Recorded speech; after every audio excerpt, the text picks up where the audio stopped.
Alors, nous voici en face d'une gamme Otio, oui, avec ce sont les nouveaux logos. Donc là, il y a une passerelle Otio Home, alimentée avec un câble micro USB de 5 volts et le chargeur est fourni. C'est en Wi-Fi uniquement, il n'y a pas de port Ethernet. Je m'attendais à ce qu'il y ait un port Ethernet dessus, et ben non. Donc obligatoirement maintenant, ça va être avec une connexion Wi-Fi. Bah, les prises de courant, tiens, puisqu'on les a devant nous, 3680 watts, ça correspond à 16 ampères. La distance, 100 mètres en champ libre.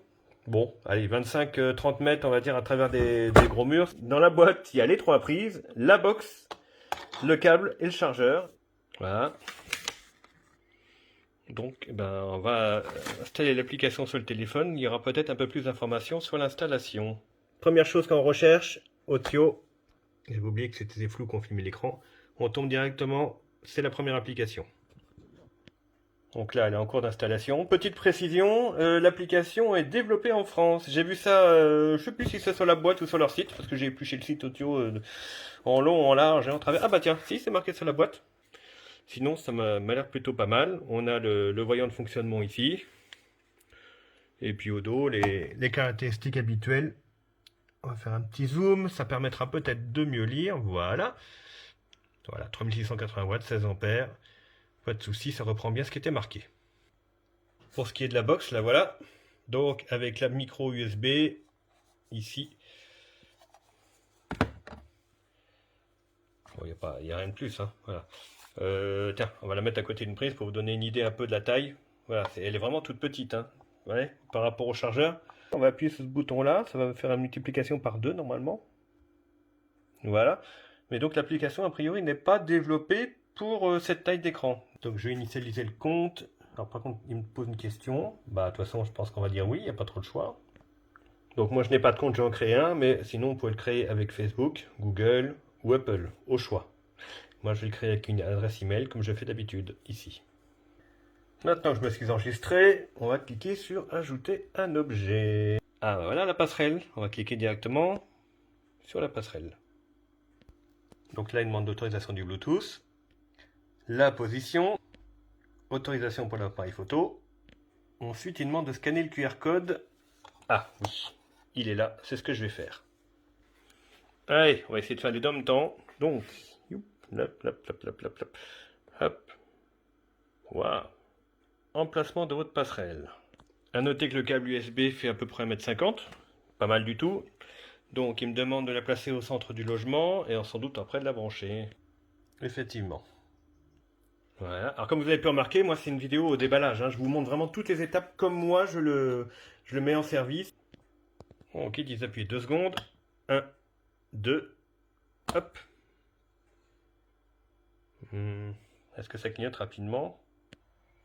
Bon, on va dire que oui. On va essayer comme ça. Ça me demande mon réseau Wi-Fi. Association en cours. Ah oui, donc là, effectivement, elle est passée en vert. Donc tout à l'heure, j'ai filmé comment ça clignotait. C'est pas vraiment rapide, hein, le clignotement. Donc faut pas vous attendre à avoir un clignotement ultra rapide. Donc mise à jour de votre passerelle. Donc ça sent bon tout ça. Passer en rouge, on va attendre. C'est toujours en cours. Je pense qu'à mon avis, la liaison s'est faite en Bluetooth. Je vois pas comment il aurait pu envoyer les données directement à la passerelle. Donc là, l'iPad, il y a le Bluetooth activé par défaut dessus. Ça m'a demandé l'autorisation tout à l'heure. Donc votre téléphone aussi. Si vous n'arrivez pas, à mon avis, activez bien le Bluetooth quand même. Ok, maintenant ça me demande de la personnaliser. Avec une couleur, son nom. Comme on peut mettre une photo, je prends cette solution-là. Par contre, bon, les mots en anglais en bas, ils auraient pu quand même personnaliser ça en français. Ensuite, on arrive là. Bon, là, c'est la photo que j'ai prise moi. Hein. On peut éventuellement personnaliser, par contre, le nom. Ça, c'est bien. Et ensuite, on retrouve les mêmes données que tout à l'heure. Et en plus, les informations avec la version du firmware de la passerelle, l'adresse MAC et son identifiant personnel. On retourne en arrière. Et là, maintenant, on va pouvoir ajouter un objet. Donc moi, ça va être juste prise télécommandée, ici. Ma passerelle est bien connectée, c'est bon. Insérer la prise de courant. On maintient le bouton pour faire clignoter. Hop. Et faut pas être aveugle hein, pour le voyant. Il est tout petit. Ok. Connexion. Ah, déjà c'est allumé. J'ai entendu le bruit, déjà c'est pas mal. Idem, on peut la personnaliser avec son nom et faire une photo ou mettre une couleur et choisir le groupe. Donc ma maison, parce que de toute façon il n'y a que celui-ci pour l'instant chez moi. Voilà, donc la destinée au sapin, donc j'ai pris une photo du sapin. Alors je sais pas si c'est à cause de l'iPad, mais la mise au point est pas forcément évidente, hein. Hop, voilà, donc ma prise aura cette tête-là. Ça me demande directement si je veux ajouter un minuteur et une programmation. Ça c'est pas mal, parce que justement pour le sapin de Noël, j'aurais pas besoin de m'en occuper.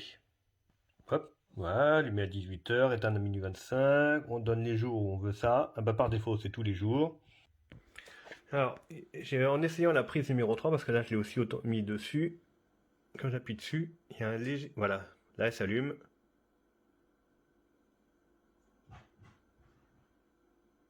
Voilà, il y a un temps de latence que je ne comprends pas. Alors, ce qui m'intéresse maintenant, c'est de pouvoir les commander avec Alexa. Alors, dans l'appli Alexa, j'ai tapé rechercher Otsio. Effectivement, j'ai bien Otsio Home.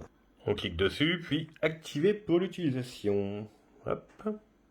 Voilà, ça m'a demandé mon adresse email et mon mot de passe. Ensuite, on fait détecter les appareils avec Alexa. Donc en détection, j'ai eu 0. Par contre, si je demande à Alexa d'allumer et d'éteindre, ça fonctionne. C'est ça qui est étonnant. Mais elle me dit que ça ne répond pas. Alexa, allume sapin 1. L'appareil sapin ne répond pas. Alexa, allume sapin 3. L'appareil sapin 3 ne répond pas. Bon, mais au moins ça fonctionne même si elle dit que ça répond pas. Voilà, bah je vous laisse maintenant vous faire une idée du produit. J'espère que ça vous aidera dans votre choix. À bientôt.